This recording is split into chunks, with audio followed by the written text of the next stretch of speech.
MP board कक्षा 10वीं वाले सभी विद्यार्थियों का द्वितीय परीक्षा यानी कि सेकंड एग्ज़ाम के लिए गणित विषय का पूरा पेपर और उसका सॉल्यूशन आ चुका है, जो आपको परीक्षा में माय डियर फ्रेंड्स 100% आपको परीक्षा में ये प्रश्न देखने को मिलेंगे। इसलिए जितने भी बच्चे इस वीडियो को देख रहे हैं तो पूरा का पूरा पेपर अच्छे से याद करें, जिससे कि आपको परीक्षा में अच्छे नंबर मिल सके।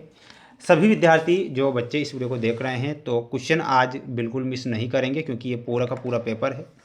चैनल पर जितने बच्चे नए जुड़े हैं तो चैनल को सब्सक्राइब जरूर करके रखें। अगर किसी और विषय का भी पेपर आपको चाहिए तो आप हमें कमेंट बॉक्स में बता सकते हैं, ताकि मैं आप सभी विद्यार्थियों को सेट ए, सेट बी और सेट सी, सेट डी ये 4 सेट पेपर बताऊंगा। अगर आपने इन 4 सेट पेपर को अच्छे से याद कर लिया तो दुनिया की कोई ताकत नहीं जो कि आपको अब फेल कर सकती, लेकिन पढ़ना पड़ेगा आपको। देख सकते हैं आपकी स्क्रीन के सामने वो प्रश्न आ चुके हैं जिनके बारे में मैं आपसे कह रहा हूँ कि ये प्रश्न परीक्षा में बनते हैं। सबसे पहले सही विकल्प में क्वेश्चन देखिएगा। किसी पूर्णांक m के लिए प्रत्येक सम पूर्णांक निम्न स्वरूप का होता है, तो वह स्वरूप आपको बताना रहेगा, तो वो होता है 2m। तो इसमें आपको 2m ध्यान रखना है, ये हमारा करेक्ट आंसर होगा।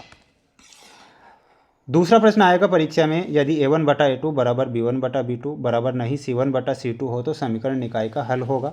तो अनंततः अनेक हल होंगे, तो इसमें आपको क्या लिखना है, अनंततः अनेक हल होंगे।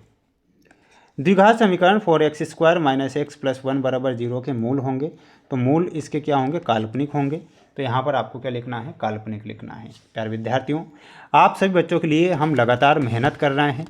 अगर हमारी मेहनत 0.1% भी अच्छी लगती है तो आज वीडियो को लाइक किए बिना नहीं जाना है।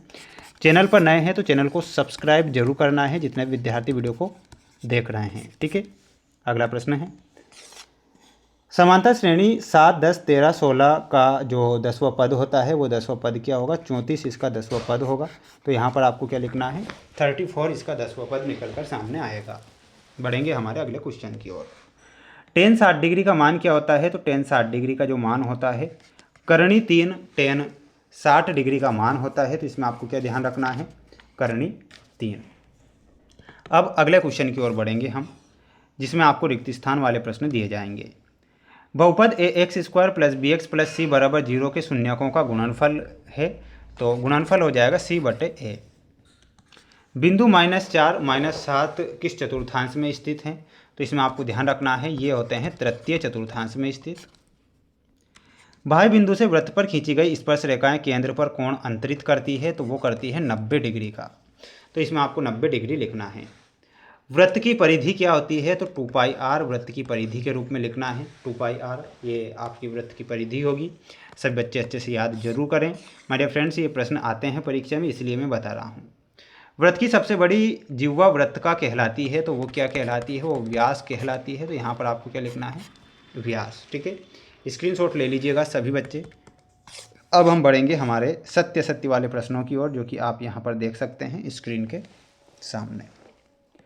बहुपद x² - 3x - 4 के शून्यक 1 और 4 हैं, तो बिल्कुल ये क्या लिखना है, आपको सत्य लिखना है। मूल बिंदु के निर्देशांक 0, 0 होते हैं, तो ये भी आपको क्या लिखना है, सत्य लिखना है। समांतर श्रेणी में सर्वांतर धनात्मक, ऋणात्मक या शून्य हो सकता है, ये आपको क्या लिखना है, असत्य लिखना है, असत्य। किसी वृत्त के बाह्य बिंदु से खींची गई 2 स्पर्श रेखाएं असमान होती है, ये असत्य लिखना है। क्या हो जाएगा, असत्य।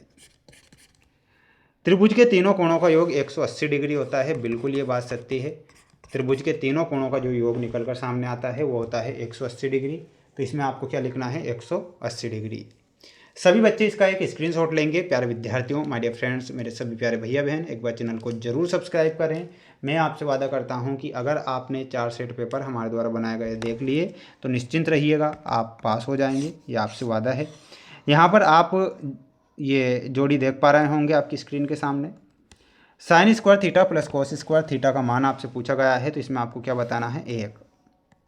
sin 90 - थीटा का मान पूछा गया है, तो इसका मान होता है cos थीटा। sec² थीटा -1 का जो मान होता है वो होता है tan² थीटा।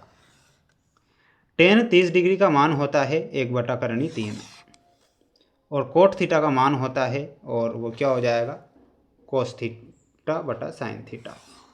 स्क्रीनशॉट ले लीजिएगा जल्दी से, और अच्छे से याद कर ही लेना है, बिल्कुल प्रश्नों को छोड़ना नहीं है।